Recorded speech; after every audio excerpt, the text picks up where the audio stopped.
Viewers Canada ਤੋਂ ਜਿਹੜੇ ਮਨਵੀਰ ਸਿੰਘ ਜਿਹੜੇ ਟੀਵੀ 84 ਦੇ ਬਿਊਰੋ ਚੀਫ ਨੇ ਉਹ ਸਾਡੇ ਨਾਲ ਇੱਥੇ ਇਸ ਪ੍ਰੋਟੈਸਟ ਵਿੱਚ ਪਹੁੰਚ ਚੁੱਕੇ ਨੇ। ਆਓ ਉਹਨਾਂ ਨਾਲ ਗੱਲਬਾਤ ਕਰਦੇ ਹਾਂ।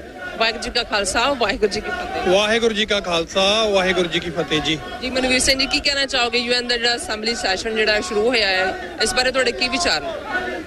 ਦੇਖੋ, ਇੰਡੀਆ ਹਮੇਸ਼ਾ ਦੁਨੀਆ ਦੇ ਵਿੱਚ ਆਪਣਾ ਜਿਹੜਾ ਘਿਨਾਉਣਾ ਚਿਹਰਾ ਉਹਨੂੰ as a Vishwa Guru, as a world power, as a biggest ਔਰ ਲਾਰਜੈਸਟ ਡੈਮੋਕ੍ਰੇਸੀ ਆ ਜਿਹੜਾ ਹਮੇਸ਼ਾ ਪੋਰਟਰੇਟ ਕਰਦਾ। ਪਰ ਸਿੱਖ ਕੌਮ ਤੇ ਹੋਰ ਤਮਾਮ ਜਿਹੜੀਆਂ ਘੱਟ ਗਿਣਤੀਆਂ ਨੇ ਸਾਊਥ ਏਸ਼ੀਅਨ ਸਬ ਕੰਟੀਨੈਂਟ ਦੀਆਂ, ਉਹ ਅੱਜ ਇੱਥੇ ਯੂਐਨ ਦੇ ਮੋਹਰੇ ਜਿਹੜਾ ਨਿਊਯਾਰਕ ਸਿਟੀ ਦੇ ਵਿੱਚ ਮੇਨ ਦਫ਼ਤਰ ਹੈ ਯੂਨਾਈਟਿਡ ਨੇਸ਼ਨਸ ਦਾ, ਇਸ ਨਾਜ਼ੀ ਰਜੀਮ ਦੇ ਮੋਹਰੋਂ ਜਿਹੜਾ ਇਹਨਾਂ ਦੇ ਚਿਹਰੇ ਦੇ ਉੱਤੇ ਇੱਕ ਸ਼ਰਾਫਤ ਦਾ ਨਕਾਬ ਇਹਨਾਂ ਨੇ ਪਾਇਆ ਹੋਇਆ, ਉਹਨੂੰ ਲਾਹਣ ਦੇ ਲਈ ਇਕੱਠਾ ਹੋਇਆ। ਸੋ ਇੱਥੇ ਬੜੀ ਚੜ੍ਹਦੀ ਕਲਾ ਦੇ ਵਿੱਚ ਪ੍ਰੋਟੈਸਟ ਹੋ ਰਹੇ ਆ।